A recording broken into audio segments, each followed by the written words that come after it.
doctor said that a gluten-free diet might be the solution to my problem. I stopped eating gluten, and my mom instantly saw a difference.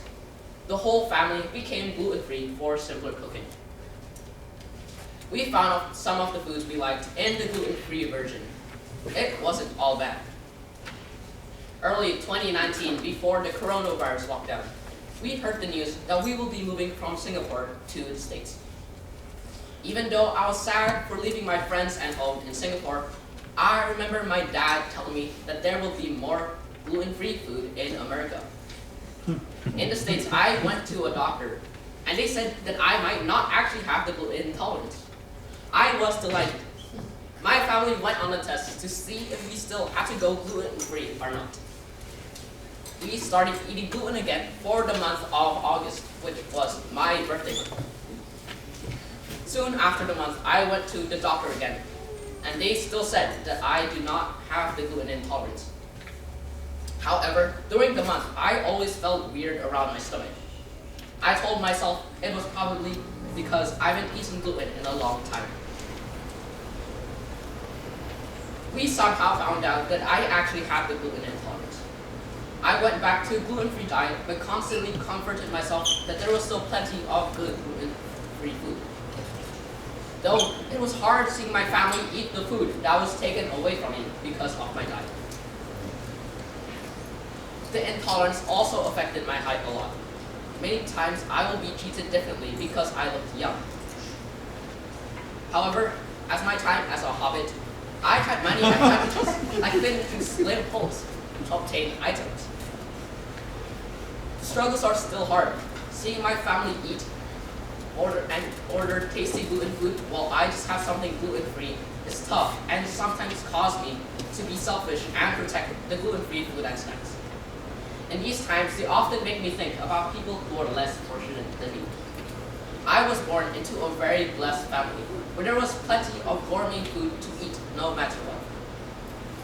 Being gluten-free reminded me on how to be more thankful. The intolerance also helped me practice self-control. Seeing all the mouth-watering gluten food on one side of the table can really test your heart. Having allergies or intolerances is horrible and sometimes unfair, but life isn't fair for the most of it. Even though it was hard having to go on a diet, it taught me things that will help in shaping my character. Sometimes I wonder why God let me have this inconvenience, but I know that one day everything bad will turn into the better. As for Romans 8 verse 28 says, and we know that those who love God, all things work together for good, for those who are called according to His purpose. Yes.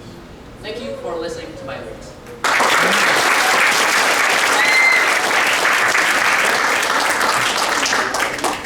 Now that was a wonderful message, Stefan. Now pay attention, everyone, because our next speaker has some important events about recent events in our ICC chapter. I'm, of course, referring to none other than our area coordinator, Miss Cindy Clarkin. All right, thank you. Oh my goodness, this has been such an amazing group of young people who are just expressing their love for God and their love for their audience. Is that amazing? So give them a round of applause. So this chapter, they call themselves Massachusetts 1 because they're the first chapter in Massachusetts to represent the Institute for Cultural Communicators in this area. And they have a big vision of maybe including all of you that are visiting to inquire about how you can start something in your area or in your, like, this could just multiply, right? That's what we would like. So they started this summer with a request to teach some of the students, at actually the request of Samuel, to teach some of the students how to be student leaders like Samuel. And so in the beginning of June, I believe, I started meeting on Zoom with two amazing teenagers, Kyle and Nicole, and James. And when I was meeting with those, so there's three, I can't even count. And then we went through the Young Speakers Guild, which is something that we're doing today. We're doing Guild Induction and Samuel that's coming up next. So these two young people, though, did continue, Kyle and Nicole, so we're going to have them come up. And they are going to get a certificate because they finished phase 1 in just a little over 6 months, which is a great.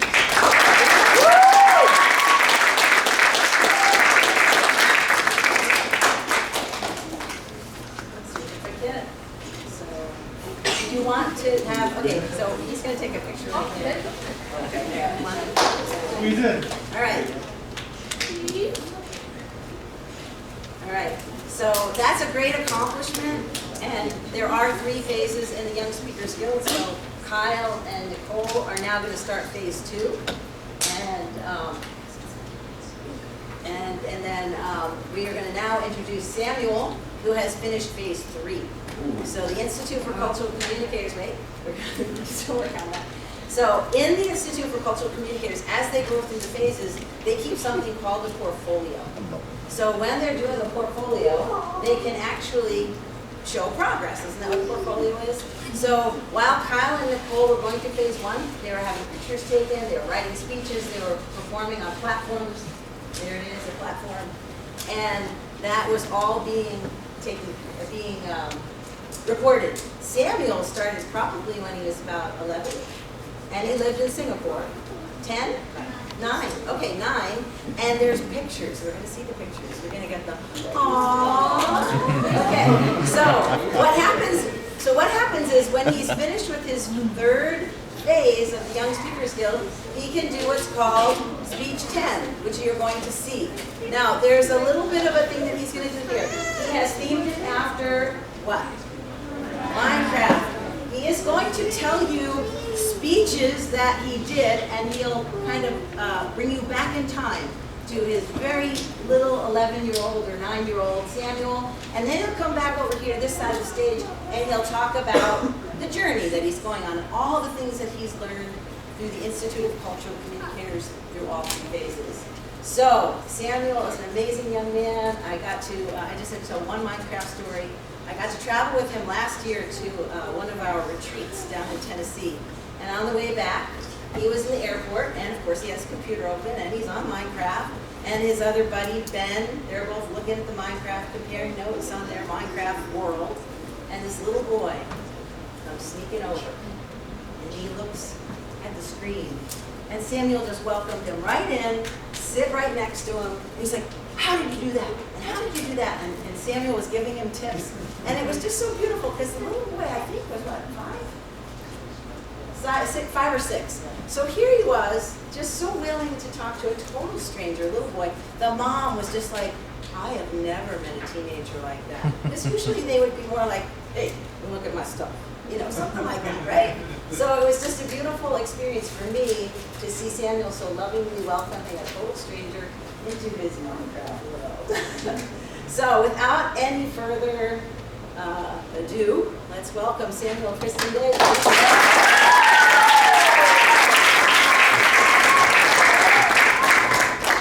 So I was prepared to hold a microphone and a clicker today, but none of those worked. So now I just have 2 free hands where I can fully act out my presentation. So I'm just going to get started. I was 9 years old on that fateful day.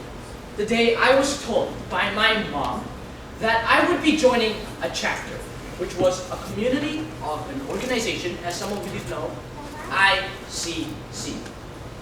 The full name of this organization was the Institute for Cultural Communicators. Its goal was to teach students public speaking, social skills, and leadership traits. Since I was 9 years old, ICC put me in what was called the Young Communicators for Christ. This was the first out of 2 and the more basic stage of the student journey in ICC. Once I turned 11 years old, I graduated from YCC into the Young Speakers Guild, YSG.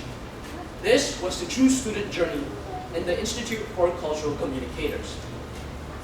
The Young Speakers Guild was divided into 3 phases: YSG 1, YSG 2, and you guessed it, YSG 3. As a new YSG 1er, the first presentation that I would have to make in the Young Speakers Guild would be called Hello, My Name Is.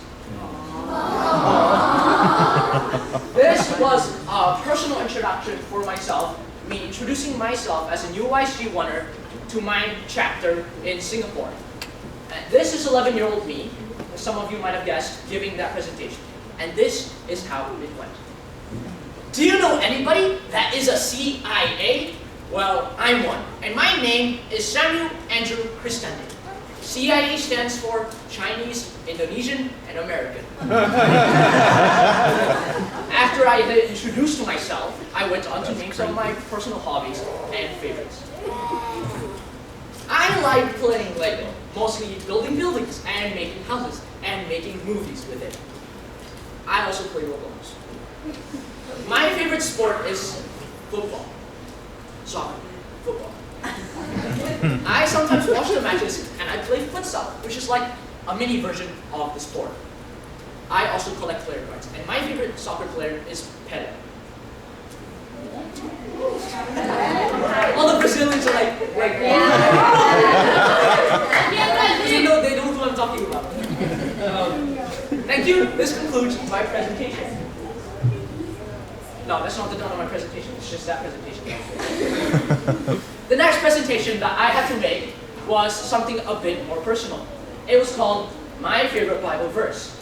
Now, she presented this presentation as well, but in this presentation, I had to share my favorite Bible verse and a story that would go, a personal story that would go along with it. I don't actually have a favorite Bible verse, so I'm going to share my most helpful one. I used to have a bad temper, but thanks to Galatians 5 verse 22 to 23, I learned to be better each and every day.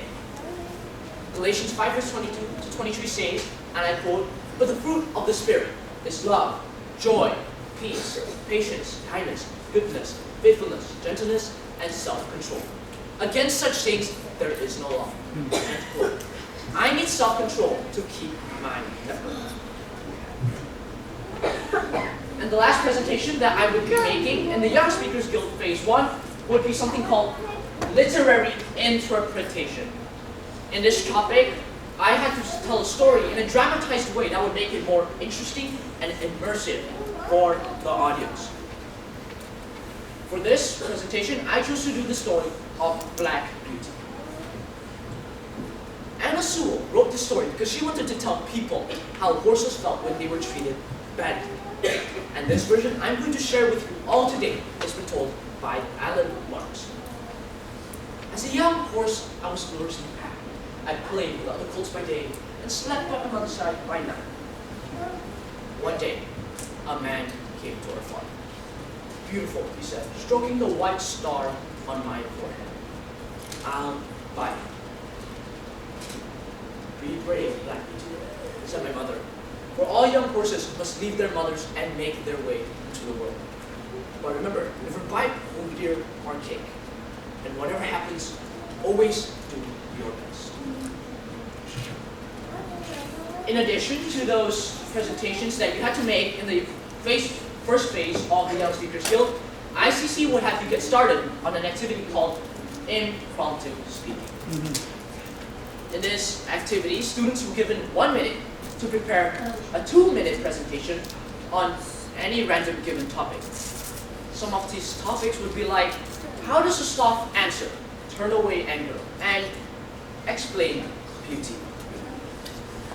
As you can see, in the first phase of the Young Speakers Guild in your first year, ICC seeks to teach its new students about the most basic areas of public speaking. This would be personal introductions, personal stories and testimonies, my favorite Bible verse, and dramatization and thinking on the spot. In addition to those 4 basic aspects of public speaking, I also learned some of ICC's values. I won't get into much of that, but those values still continue to impact my outlook on the world around me. Another thing I learned from ICC, ICC regularly references Paul from the New Testament. Why? Because Paul is an evangelist, a missionary, and a public speaker. So as an ICC student, I should strive to be like him. Adapt, overcome, and improvise when it comes to situations where I need to share a message to a crowd. A good example of Paul's public speaking skills can be found in Acts 17, verse 22 to 23. Paul then stood up in the meeting of the Areopagus and said, "People of Athens, I see that in every way you are very religious. For as I walked around and looked at your objects of worship, I even found an altar with this inscription, 'To an unknown God.' So, you are very ignorant of the very thing you worship, and this is what I am going to proclaim to you." As can be seen here, Paul first addresses his audience by their name, the people of Athens, and then seeks to relate the message of Christ as the answer to an unknown God that they had written on those altars that he had mentioned. Another thing I learned from ICC is a concept they devised to help their students learn every area of public speaking, the pre and post of public speaking. This would be PQ plus RQ equals CQ. What this means is purpose, prepare, present, plus rate, respond, and record, and if done correctly, should equal in a competent, character-driven communicator. So the first step I would like to explain is purpose. This is the why. Why are you sharing this story? Why are you sharing that story? Why should I listen to your story? Believe it or not, the answer to this question might be deeper than you might think. As some people would know, I currently live in the United States, in Boxford, Massachusetts. I've lived here for about 4 years now, and I was just 16. I'm 16 years old now, so I had just turned 12 months prior to my